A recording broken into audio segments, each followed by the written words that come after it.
Hey traders, it's Stephen Brooks, and today I'm going to give you my market outlook for this upcoming week. Now, I am shooting this video on Sunday, April 12th, so happy Easter to all of you who are celebrating that. And I don't ever look at any of the trading news or any really news at all over the weekend. So what I am saying for you, there might be some news events that have happened over the weekend or will happen by the time I shoot this video before the market opens tomorrow morning. But regardless, I think even though there might be some things I'm missing because, again, I don't watch the news over the weekend, I never have and I never will, there might be some things that are slightly off here, but I think based on the information that I have before me, this is still a pretty good bet. So again, I'm shooting this video on Sunday, April 12th. But again, this is for the week of April 13th. Now, there's a couple things I want to talk about that have happened recently or are coming up in the market that are going to give me a little bit of a picture in terms of where the market might be heading and what strategies we might need to use in the short and maybe the long term. So the first thing that I want to say is the Fed.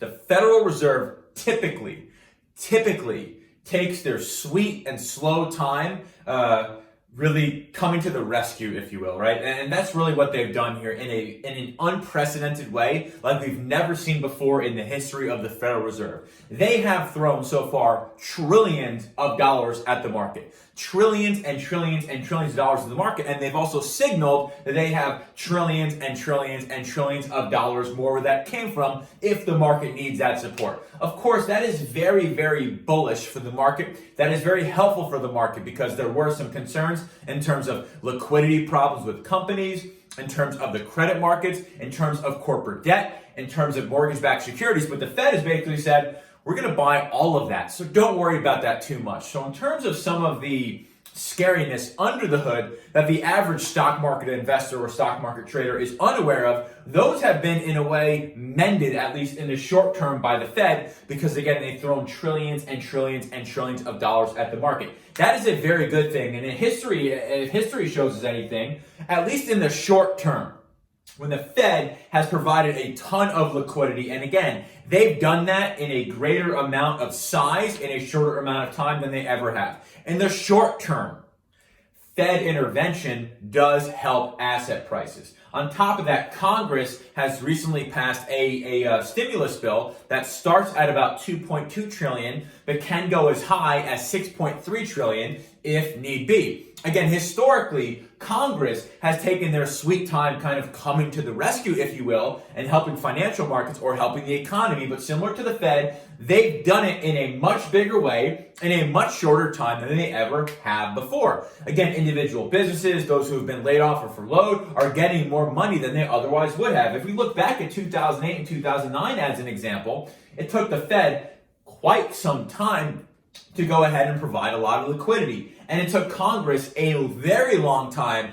to do any sort of stimulus package to help the economy. Those things that may have taken a while in 2008 and 2009 from the Fed and Congress, they have been the complete opposite right now. They've been bigger and they've happened faster than ever before. Those are very good things for the market in the short term. On top of that, we are about to enter into earnings season. Now, here's what I want to say about earnings season. The market is currently not really taking into consideration earnings. The reason is because they're trying to look forward. The market, equity markets, financial markets are supposed to be forward-looking, anywhere from 6 to 18 months in the future. Of course, if earnings in the first quarter of this year are completely nothing, like there were no earnings, the market typically is not supposed to be taking a look at that. They're supposed to be looking forward. But one of the things I want to say about this earnings cycle, which is probably different than any earnings cycle we've ever had in the entire history of the stock market, is if we look back in 2008 and 2009 as an example, especially when it comes to earnings, folks, outside of real estate and outside of finance, a lot of sectors in the overall economy were not really that negatively affected. People still went to sporting events. People still traveled. People still took vacation. Although they did it at a lower level, they still did those things. They still went out to eat, as an example. They still went to amusement parks, right? They still did these things.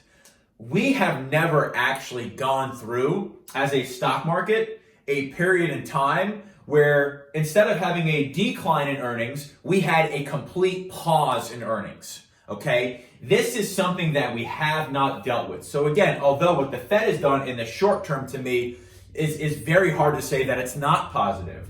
Congress, at least in the short term, again, it's very hard for me to say anything bad about what they've done. Of course, down the road, we might have some problems with all this money printing in terms of inflation, but if every other central bank and every other basically nation in the world and government in the world are also printing money, we're probably not at that inflation point just yet, but we'll get to that later.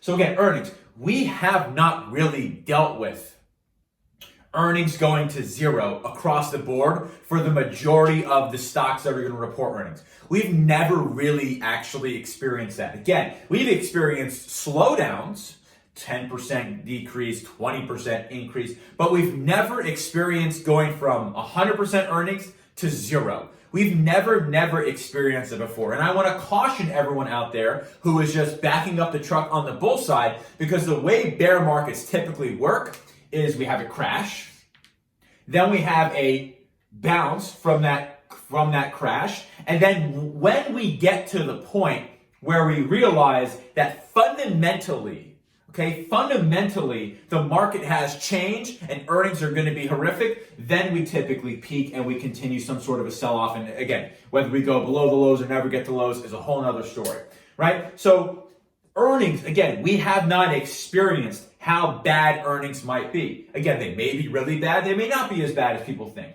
But again, there are parts of the economy that are completely shut off, and they've been that way for at least 1 month. And again, we've never really experienced that as a society. Now, let's talk about 2008, because to me, the comparisons of what we're seeing right now are very similar to 2008. Now, what happened in the fall of 2008, right? So the big thing that happened was Lehman Brothers went under. And right around that time, the Fed was also coming out with all these different lending facilities, and they were printing a lot of money.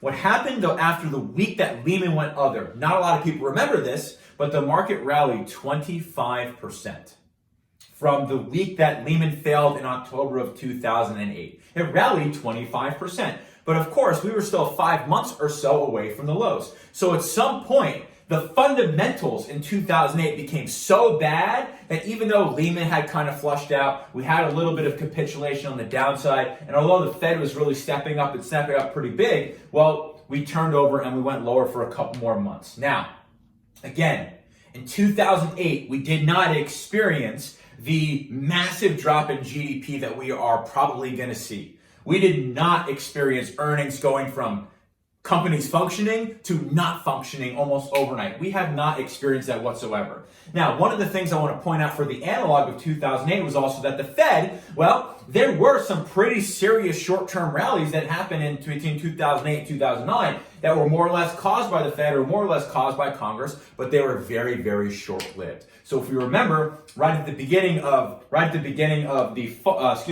2009, we had another 25% rally after the Fed came up with QE1. We had a big rally, and then we sold off from there until we reached those bottoms, the bottom in March of 2009. So if I can kind of talk about what I see going on in the market is, I believe, look, the Fed doing what they're doing, that's really good for the short term in terms of asset prices, okay? Congress, what they've already done and what they're kind of talking about, what they might do moving forward, is very positive. But again, I would probably caution against loading up the boat and just going ahead and assuming that we're going to be in a V-shaped recovery, where we come down and then instead of retesting the lows or going lower, we just go higher. I would caution against that, because while that is possible, that is not a guarantee by any stretch of the imagination. Again, there are things going on with this virus in this market that we've never experienced before. Again, you have to, in order to have a V-shaped recovery, you have to go through a lot of different things. You have to go through earnings going to basically zero. You have to go through that. You have to go through millions and millions and millions of more people filing for unemployment and getting laid off. We haven't gone through that yet to say, okay, the coast is clear. You have to go through businesses coming back to life and figuring out if they're going to be able to hire the people than they had before, or how quickly their earnings might be able to come back. You also have to deal with the fact that this virus could potentially come back again in the fall or maybe even the summer or next winter. So there are a lot of things that this market needs to kind of put behind itself in order for us to really have somewhat of a sustained rally, if you will. So for me, where we are at in the market right now is from the highs of about 3,400 to the lows of about 2,200 or 2,100. We are right here sitting at that 2,800 level, which is 50% retracement of that move from, again, 3,400 to about 2,200. Typically, in a bear market, the market really will not go much higher than this, because the more time we spend above that 50% retracement level, you have algorithms that are going to be going ahead and looking to buy stocks. You're going to have a lot of shorts having to cover because we hit that level.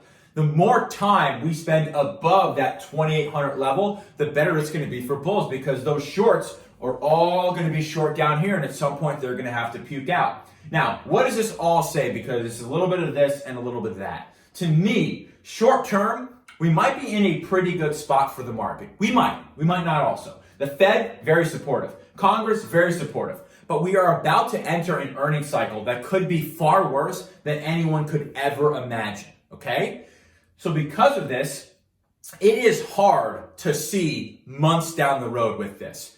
There are so many variables about this virus, about the economy, about unemployment, that you can't really assume anything good or bad from those. So for me, this market, if you were to be a smart trader or a smart investor, the way you should be looking at this market is much more short term. Establishing multi-year positions right now might not be the best strategy. The reason is because, again, while things are good, and while we have already kind of rallied 50% from the lows, or the 50% retracement, if you will, there's still a lot that we need to go through. The reality is, even though the Fed is pumping in a lot of liquidity, even though Congress is being very, very supportive, if we find out that earnings are going to be far worse than we could ever imagine, it's going to be very, very hard for the market to recover, because there's going to become a demand issue if earnings are that low, which means that even when we get on the other side of this, that recovery might be a little bit slower. So it's too early for me to say, okay, are we just going to go back higher, or are we going to maybe retrace lower and get to those lows, or even go below those? So to me, this is more of a short-term trading market.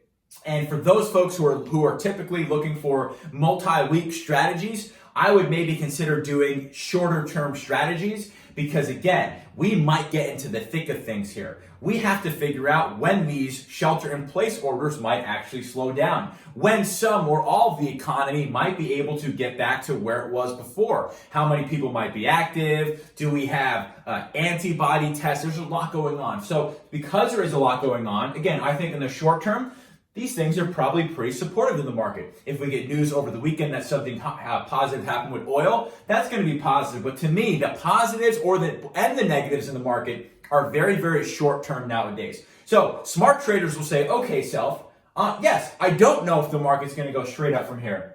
I don't know if the market's going to go down from here. Of course, that 2,800 level on the S&P 500 is more or less the line in the sand, but the reality is there are so many other obstacles we have to go through before the coast becomes clear, if you will. So we could get through those just like we already have. In the last few weeks, what's been going on out of the executive branch, what's been going on out of Congress, and what's been coming on from the Fed is unbelievably positive, incredibly positive, and most folks never could have imagined just how positive those bodies are being. But again, if earnings are non-existent, if you will, and we are looking at getting back to normal life later than people were expecting, and there is risk of the virus resurfacing and continuing to spread at the rate that it currently is right now, well, even though the Fed is doing what they're doing and Congress is doing what they're doing, it's unlikely, not impossible, but unlikely that we're just going to be la-di-da rallying back to the highs. So because we don't know,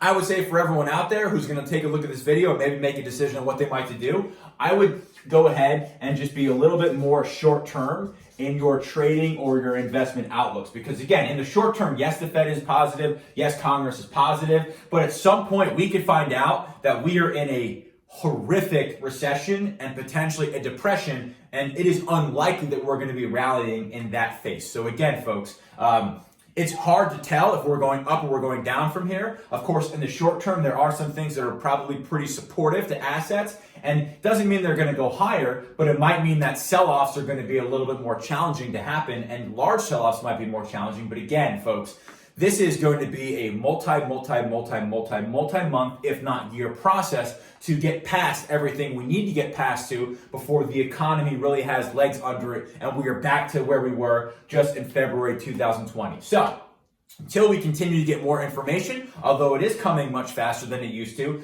my idea is, I don't know if we're going to go up. I don't know if we're going to down, but what I do know is my investment strategy or my trading strategy should be a little bit more short term, because the bigger picture in the long term is way more cloudy than the short term. So I hope this helps, folks. Again, who knows what's going to happen this week? News is happening every single day. Folks did not expect the Fed to do what they did on Thursday, so anything can happen. But regardless, the moves that we're seeing, the news cycles are very, very short. And there are a lot of things that we're going to have to go through and get past before we can just go ahead and rally higher. So I would say, rather than trying to say, oh, we're going to go up or we're going to go down, which is very hard to predict, especially in this level of volatility, I would say, hey, rather than looking out a few weeks or a few months into the future to make investment or trading strategies, I would be much more short term in my strategies, either maybe 7 to 14 days, and then you'll probably have a lot more success rather than saying, okay, we're never going to rally from here, or we're never going to sell off from here. So again, consider being a lot more short term with your strategies in the near future.